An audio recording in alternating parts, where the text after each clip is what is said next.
जैसा अन्न वैसा मन। एक बार एक ऋषि ने सोचा कि लोग गंगा में पाप धोने जाते हैं तो इसका मतलब हुआ कि सारे पाप गंगा में समा गए और गंगा भी पापी हो गई।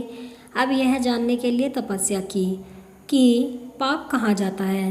तपस्या करने के फलस्वरूप देवता प्रकट हुए। ऋषि ने पूछा कि भगवान, जो पाप गंगा में धोया जाता है वह पाप कहाँ जाता है।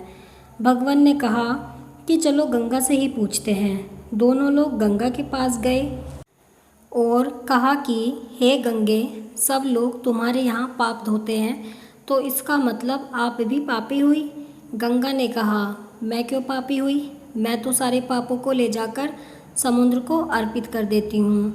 अब वे लोग समुद्र के पास गए। हे सागर, गंगा जो पाप आपको अर्पित कर देती है तो इसका मतलब आप भी पापी हुए।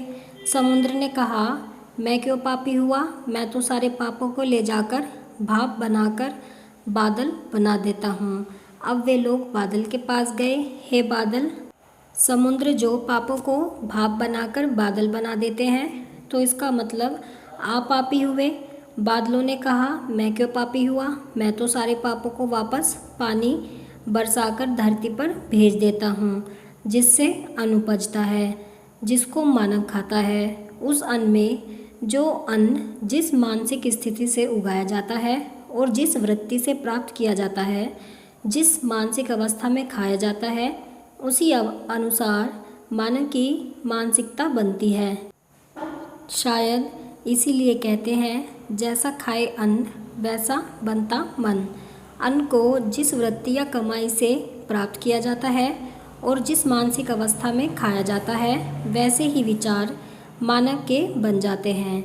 इसलिए सदैव भोजन शांत अवस्था में पूर्ण रुचि के साथ करना चाहिए और कम से कम अन्न जिस धन से खरीदा जाए वह धन भी श्रम का होना चाहिए।